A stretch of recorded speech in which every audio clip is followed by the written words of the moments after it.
Assalamualaikum warahmatullahi wabarakatuh. Perkenalkan, kami dari kelompok 6 yang beranggotakan: yang pertama, Azhara Harisma Novianti, NPM 392; yang kedua, Ferida Tamayanti, NPM 381; yang ketiga, Herni Ernawati, NPM 374; yang keempat, Nurmalita Sari Utami, NPM 361; yang kelima, Sofia Rasyatu Salami, NPM 402; yang keenam, Zaidah Nurul Husna, NPM 375.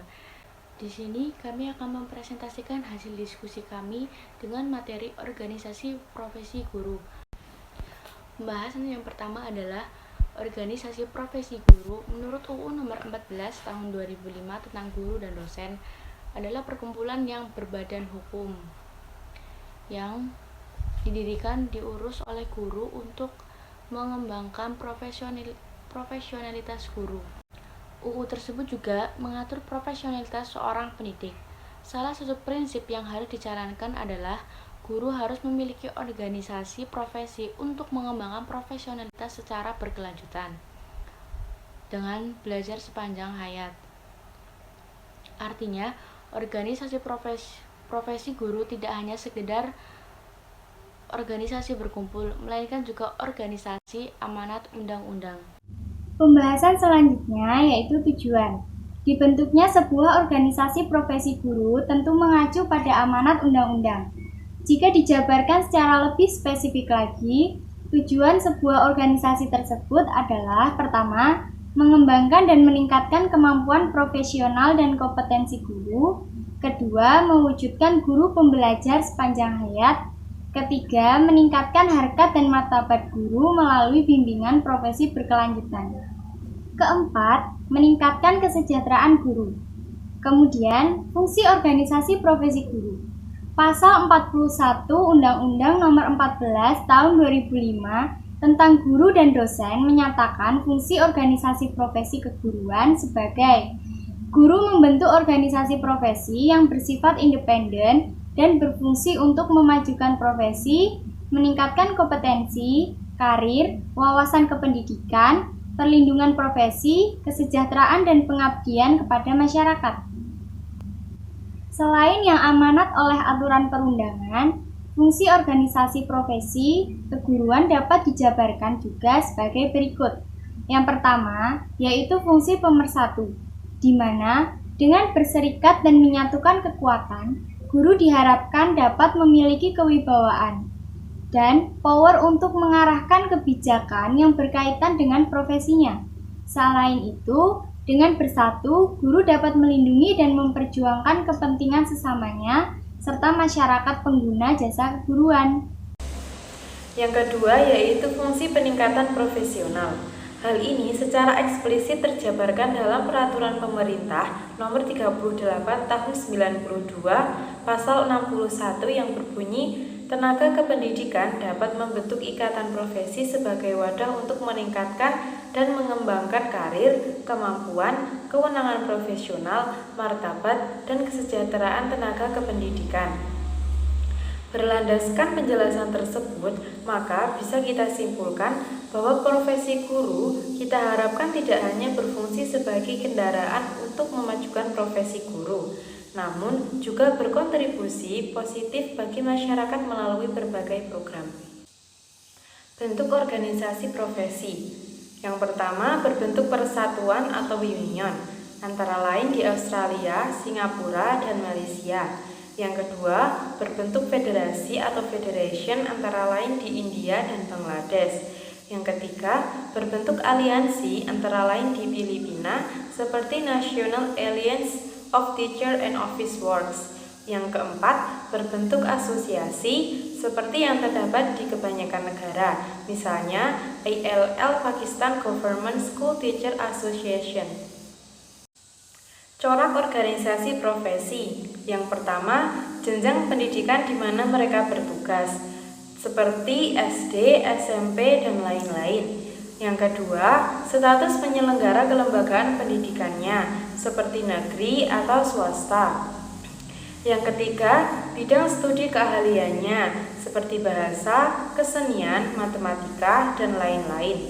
Yang keempat, jenis kelamin. Yang kelima, latar belakang etnis seperti Cina, Negro, dan lain-lain, seperti China Education Society di Malaysia.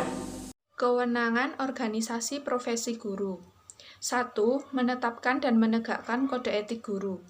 2. Memberikan bantuan hukum kepada guru. 3. Memberikan perlindungan profesi guru. Dan yang keempat, memajukan pendidikan nasional. Jenis-jenis organisasi profesi guru. 1. Persatuan Guru Republik Indonesia atau PGRI. PGRI adalah organisasi di Indonesia yang anggotanya berprofesi sebagai guru. PGRI lahir pada tanggal 25 November tahun 1945, yaitu setelah 100 hari proklamasi kemerdekaan Indonesia.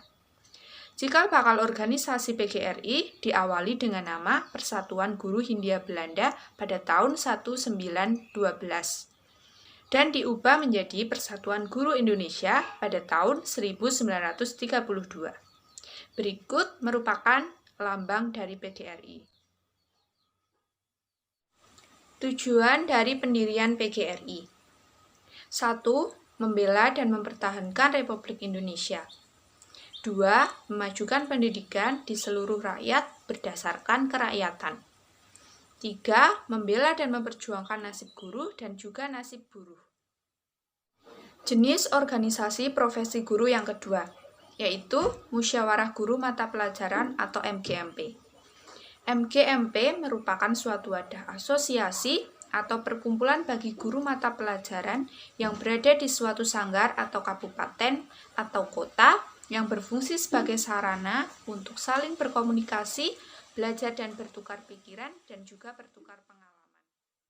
Tujuan MGMP, tujuan umum untuk mengembangkan kreativitas dan inovasi dalam meningkatkan profesionalisme guru.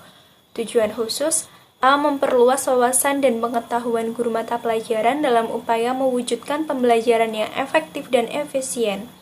B. Mengembangkan kultur kelas yang kondusif sebagai tempat proses pembelajaran yang menyenangkan, mengasihkan, dan mencerdaskan siswa.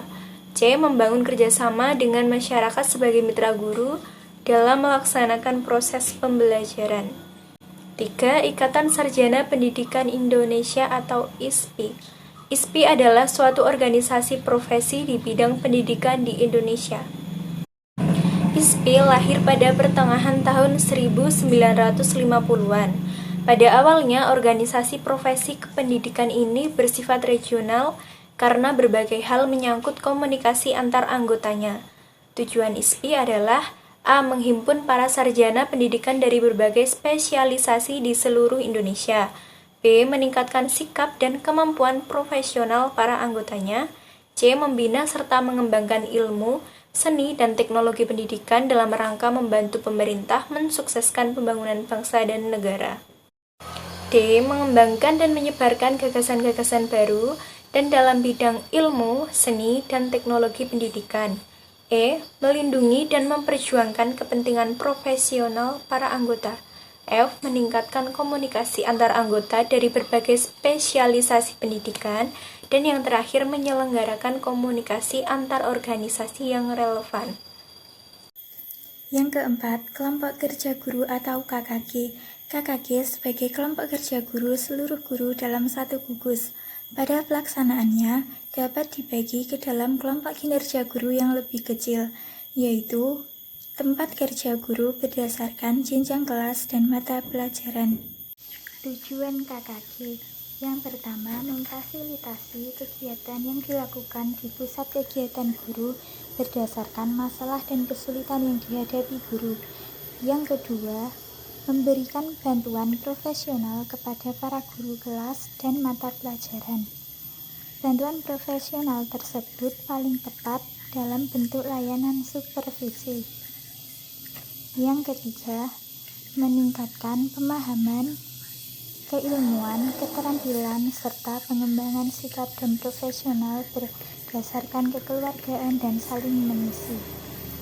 Yang keempat, meningkatkan pengelolaan proses pembelajaran yang aktif, kreatif, dan menyenangkan.